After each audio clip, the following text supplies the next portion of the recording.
देखिए कि India alliance के बाद कितना बड़ा सामाजिक समीकरण है, कितने ज़्यादा लोग हैं। और बिहार में तो जो रोज़ नियुक्ति पत्र बट रहा है, आंगनबाड़ी सेविकाओं का मानदेय बढ़ा, पंचायत प्रतिनिधियों का मानदेय बढ़ा, लगातार बिहार के लोगों में बहुत ही पॉजिटिव रिस्पॉन्स है महागठबंधन की सरकार को लेकर। इंडिया मजबूती के साथ जब लड़ेगा तो आप समझ रहे हैं कि बीजेपी कहीं टिकेगा। ये समझ रहे हैं कि मोदी जी धर्म को ही राजनीति का मुद्दा बना लिया, जबकि हम लोग शुरू से इस बात से निषेध करते रहे। 2024 लोकसभा चुनाव पास आ रहा है, ऐसे में अब जाकर बीजेपी के तमाम नेताओं का अनेकों तरह का प्रतिक्रिया आने लगा है। बीजेपी बिहार प्रदेश अध्यक्ष सम्राट चौधरी ने कल एक बयान दिया, जहां पर उन्होंने कहा कि जिस तरीके से 24 चुनाव आ रहा है, ऐसे में जिस तरीके से बिहार में 40 सीट पर चुनाव होगी लोकसभा का, इसमें कहीं ना कहीं बीजेपी 40 सीट जीतेगी और कहीं ना कहीं आईएनडीआईए गठबंधन का देखा जाए तो जमानत जब्त कर देगी। हमारे साथ बात करने के लिए डुमराव विधायक अजीत सिंह कुशवाहा है, सुनेंगे बात करेंगे। अजीत जी, कई सारे दावे किए जा रहे हैं, अब बीजेपी के नेताओं का प्रतिक्रिया आने लगा है 24 चुनाव को लेकर।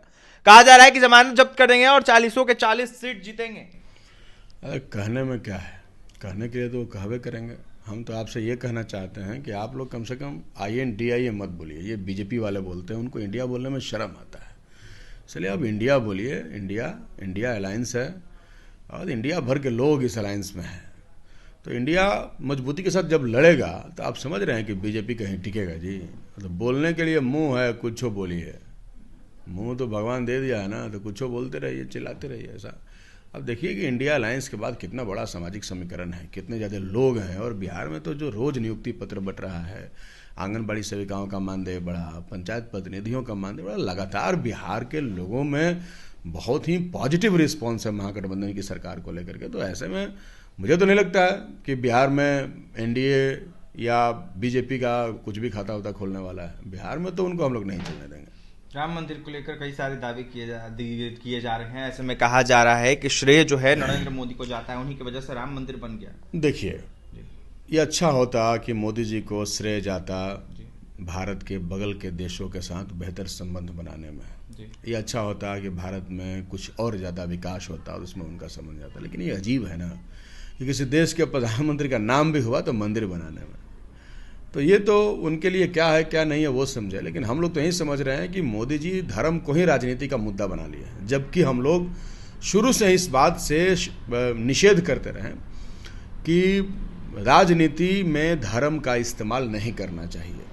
लेकिन जब मोदी जी और भाजपा नंगा नाच शुरू उन्होंने कर दिया है धर्म के नाम पर, तो ये तो देश की जनता के मुद्दों को ख़त्म करने, उनको दिग्भ्रमित करने का प्रयास है। राम जी तो सबके हैं, जो भी आस्था रखते हैं, जो भी पूजा पाठ करते हैं, वो सब राम जी का पूजा करते हैं, अपने अपने घर में पूजा करें, इससे क्या फ़र्क पड़ता है। लेकिन इसको राजनीति के पटल पर लाके खड़ा कर देना, इसको राजनीतिक मुद्दा बना देना कहीं से भी मुझे जायज़ नहीं लगता। अजीत जी, लगातार बीजेपी के कई सारे नेता आ रहे हैं, दिग्गज नेताओं का नाम सामने आ रहा है। कहा जा रहा है नरेंद्र मोदी, अमित शाह और साथ ही नितिन गडकरी के साथ कई और नेता बिहार आने वाले 24 चुनाव को लेकर।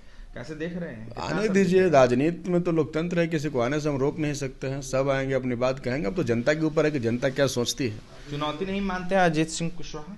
क्या चुनौती है भाई? बिहार में तो कोई चुनौती नहीं है। बीजेपी वाले मोदी जी आ जाएं, शाह जी आ जाएं, कोई आ जाएं, बिहार में तो हम लोगों ने इस तरीके से अपनी तैयारी किया है कि बिहार में तो वो कुछ कर नहीं पाएंगे। देखिए, इस तरीके से महागठबंधन वाले लोगों ने या फिर इंडिया गठबंधन वाले लोगों ने तैयारी किया है, कहीं ना कहीं टिक नहीं पाएंगे नरेंद्र मोदी और बीजेपी। ऐसे में क्या कुछ कहते हैं अजीत सिंह कुशवाहा, डुमराव विधायक, आपने सुना है, जमकर निशाना साधे थे बीजेपी के बयानों को लेकर। और भी तमाम खबरों के लिए NBC 24 के साथ बने रहें। बहुत बहुत धन्यवाद।